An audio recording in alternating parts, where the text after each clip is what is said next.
Selamat siang Mas Haji. Siang bos. Nah ini disapa dulu para sahabat kita di dunia maya. Halo teman-teman, yang lagi menyaksikan dimanapun Anda berada, semoga selalu diberi kesehatan, diberi kelancaran, dan diberi kemudahan. Amin. Oke, nah kita lagi dalam satu pembahasan ini yang lagi hangat banget, lagi booming, itu tentang TV digital ya Mas Haji ya. Oke. Itu lagi jadi bahan perbincangan yang sangat menarik. Nah sebenarnya ada fenomena apa ini di TV digital itu Mas Haji? Fenomena TV digital ya. Saya sudah mengetahui beberapa tahun belakangan sebenarnya TV digital itu sudah ada. Jadi dari beberapa tahun lalu itu sudah ada, cuman kalau sekarang itu dengan aturan baru. Jadi yang tadinya TV analog itu migrasi ke TV digital. Jadi dari pemerintahan membuat aturan untuk segera migrasi dari TV analog ke TV digital. Begitu. Dan TV digital itu sebenarnya sudah dari dulu sudah ada, cuman beberapa channel aja yang bisa tayang di TV digital dulu. Beda dengan sekarang. Kalau sekarang itu sudah hampir 30 lebih channel. Kalau untuk di Jogja sendiri ini yang belum masuk itu adalah Net TV. Dan SCTV Indosiar itu cuma timbul tenggelam. Tapi kadang tayang kadang enggak gitu. Tapi yang belum masuk itu adalah Net TV. Semakin menarik ini Mas Haji untuk perbincangan tentang TV digital ini ya. Tadi dari keterangan Mas Haji ada beberapa aspek ya yang menentukan pilihan menggunakan TV digital atau parabola. Beberapa yang saya catat, satu lokasi, yang kedua kebutuhan channel, ketiga harga, kemudian ketahanan cuaca dan perawatan ya. Nah ini saya mau bahas satu-satu ini supaya para netizen ini tercerahkan dan jangan sampai salah beli, salah memilih produk. Oke. Dari lokasi nih Mas Haji, bagaimana lokasi ini bisa jadi salah satu pertimbangan untuk menentukan apakah menggunakan TV digital atau parabola? Oke, untuk lokasi harus kita tentukan karena untuk sinyal TV digital itu nggak semua lokasi atau daerah sudah tercover atau sudah bisa menggunakan untuk TV digitalnya begitu. Jangankan di daerah lain atau di daerah manapun, di Jogja sendiri itu juga ada lokasi atau daerah yang belum tercover dengan sinyal TV digital. Seperti contohnya di Imogiri. Di Imogiri itu ada sebelah timurnya ada bukit yang menutupi sinyal UHF itu tidak masuk ke area situ. Begitu. Jadi berbeda dengan yang daerah-daerah kota, mungkin yang sebelah baratnya bisa tercover kok, yang di Imogiri ini nggak bisa. Nah, karena mungkin walaupun berdekatan lokasinya, mungkin daerah Imogiri Barat atau Jalan Paris, nah yang barat-baratnya itu bisa dapat sinyal TV digital, kalau yang Imogirinya kok enggak. Karena itu sudut dari bukitnya lumayan jauh sih. Jadi kalau untuk yang Imogiri belum tercover, itu saya sarankan untuk memakainya parabola mini atau parabola jaring. Atau kalau mungkin tetangganya sudah pakai di TV digital, bisa mungkin teman-teman juga bisa pinjem atau coba-coba untuk pasang TV digital. Kalau sudah tercover ya, mungkin kalau tetangganya sudah ada yang bisa pakai itu untuk TV digital, bisa pinjem dulu lah mungkin teman-teman. Tapi kalau belum bisa dan masih ragu, itu sebaiknya pasangnya parabola mini atau parabola jaring. Untuk bagaimana cara ngecek sinyal TV digital masuk di daerah teman-teman, itu teman-teman bisa lihat channel kami. Di situ sudah ada penjelasan tentang aplikasinya dan cara penggunaannya. Jadi teman-teman bisa pelajari pelan-pelan. Di situ ada penggunaannya, nanti tinggal diikutin aja gitu. Oke, terima kasih Mas Haji untuk penjelasan tadi yang aspek lokasi ya di dalam kita menentukan pemilihan parabola mini atau parabola jaring lah. Ini kita masuk ke aspek yang berikutnya. Untuk ketahanan cuaca ini Mas Haji, ini bagaimana ini? Untuk ketahanan cuaca ya, parabola mini sendiri itu sebenarnya tidak tahan cuaca. Tapi dia lebih aman dari petir. Kalau untuk TV digital itu dia kemungkinan tidak gangguan pas cuaca, walaupun mendung ataupun hujan gak terlalu lebat mungkin tidak gangguan. Tapi ada di beberapa daerah yang harus pasang antena UHF-nya itu sampai melebihi atap rumahnya. Nah itu yang membahayakan adalah malah petirnya. Itu. Jadi saya sarankan walaupun pasangnya parabola mini ataupun TV digital itu lebih baiknya dimatikan saja pas cuaca buruk ya. Lebih baik untuk istirahat aja gitu. Lebih amannya gitu ya Mas Haji? Lebih amannya untuk istirahat aja. Oh oke. Jadi kalau untuk cuaca sebenarnya sama saja ya milih. Sama saja. Oke. Terus untuk kebutuhan channel nih gimana Mas Haji? Nah untuk kebutuhan channel kalau untuk cuman lokal nasional seperti RCTI, SCTV dan lain-lain itu cukup pasang TV digital udah cukup. Udah maksudnya kita udah bisa nonton siaran jernihnya. Tapi kalau misalnya butuh untuk hiburan anak kita, di rumah ada si adek, bisa nonton channel yang bukan lokal, misalnya siaran yang spesial hiburan untuk anak. Nah itu rekomendasinya di parabola mini gitu. Adapun di di TV digital itu kemudian ada channel anak-anaknya, biasanya tuh di RCTI atau global itu. Oh jadi kalau untuk kebutuhan channel yang lebih kompleks mendingan TV digital ya. Betul. Oke. Kebetulan kalau anak saya nih Mas, anak saya itu kan suka nonton film.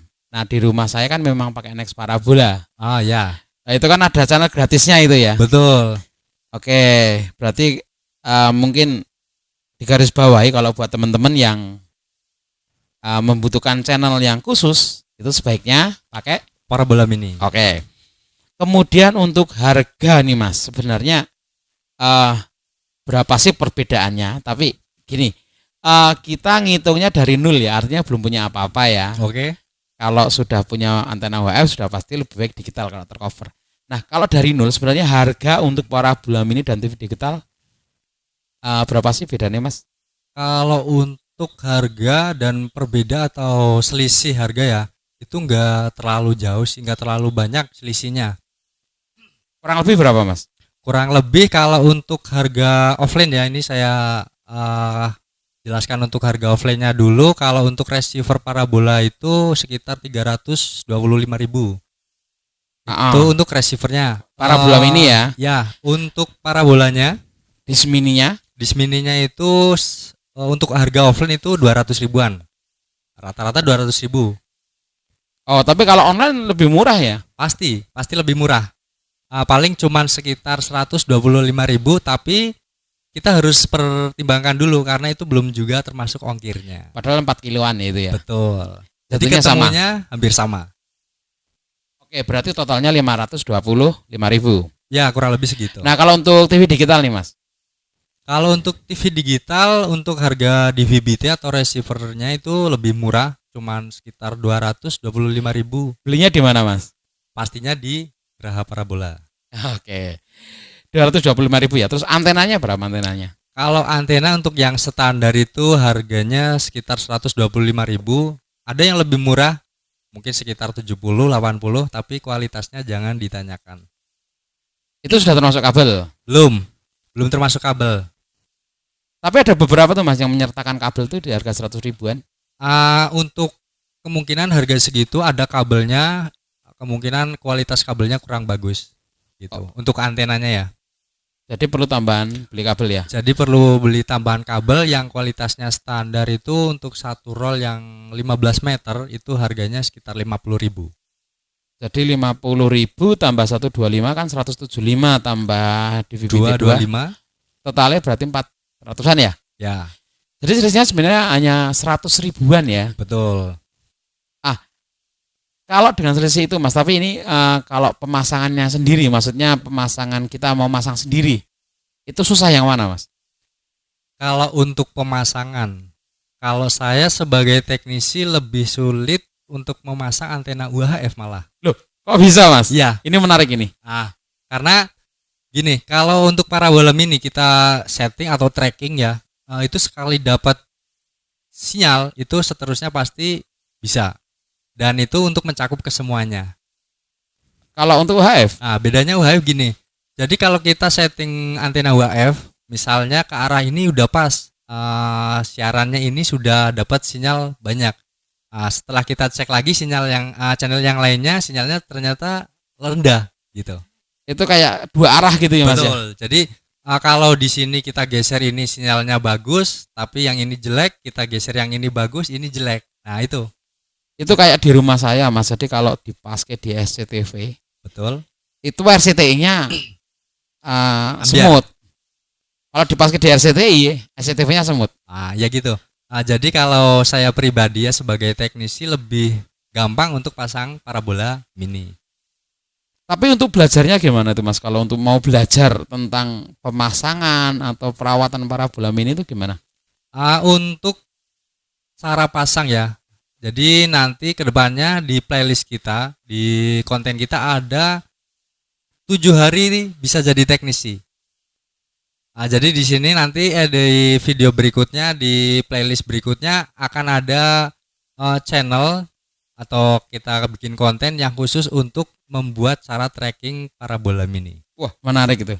Gitu. Itu nanti jaminan bisa jadi teknisi nggak itu, Mas? Bisa, saya pastikan bisa. Dalam waktu cuma 7 hari aja. Wah, luar biasa. Ini yang perlu digarisbawahi. Jadi asalkan teman-teman tetap dalam arti nggak malas-malesan ya belajarnya 7 hari itu. Jadi 7 hari bisa difokuskan untuk belajar trackingnya. Nanti saya pastikan bisa itu 7 hari untuk bisa jadi teknisi. Entah itu dari user atau dari teman-teman yang mungkin belum pernah terus mau coba-coba. Siapa tahu nanti bisa jadi rezeki, bisa jadi untuk usaha, itu sangat membantu juga. Jadi jangan lupa tetap di subscribe, di like ke teman-teman agar teman-teman juga tahu informasinya nih dari Geraha Parabola. Nah, pertanyaannya nggak takut tersaing ini, Mas, dengan banyaknya teknisi baru nantinya? Kalau untuk takut tersaingi itu sebenarnya enggak, karena yang namanya rezeki kan sudah diatur, sudah ada takarannya gitu. Jadi untuk rasa kekhawatiran tersaingkan itu enggak ada sih kalau saya sendiri ya. Subhanallah. Alhamdulillah. Alhamdulillah. Oke, terus ini yang terakhir nih, Mas.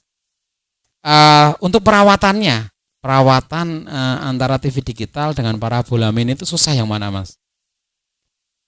Kalau untuk perawatan yang susah antara TV digital sama parabola mini. Ya itu kadang-kadang kan itu kalau parabola mini itu kan sering kita harus scan ulang kayak gitu toh, Mas. Ya. Nah, itu gimana perbandingan dengan TV digital? Kalau untuk perawatannya emang lebih ribet atau lebih susah di parabola mini ya. Karena parabola mini itu setiap pergantian atau penambahan pengurangan channel itu harus di-scan ulang gitu. Kalau untuk yang TV digital itu lebih permanen. Jadi sekali kita setting dapat sinyal itu sudah tayang. Untuk hari ini ya, untuk yang sekarang ini tapi untuk kedepannya saya juga belum tahu untuk yang TV digital. Solusinya, Mas, buat yang belum paham tentang parabola mini gimana? Solusinya jangan lupa cek channel juga di yang video sebelumnya kan sudah ada bagaimana cara scan parabola mini di receiver ini dan itu. Gitu. Jangan lupa untuk mengikuti playlist tutorial jadi teknisi dalam 7 hari aja udah jadi teknisi. Oke, terima kasih Mas Haji. Ini menarik sekali pembicaraan kita dan saya rasa isinya daging semua. Alhamdulillah. Semoga bermanfaat buat netizen. Dan mungkin ada penutup dari Mas Haji, saya persilakan, Mas. Langsung aja penutupan ya, untuk teman-teman jangan lupa tetap ikutin channel kita, dukung channel kita dengan cara subscribe, like, dan yang pasti share ya ke teman-teman yang lain biar lebih tahu informasi tentang TV parabola atau TV digital gitu. Oke, jadi cukup sekian dulu untuk perbincangan kita di video ini. next time saya akan membuat bagaimana cara tracking parabola mini 7 hari teman-teman bisa jadi teknisi. Oke, tetap semangat.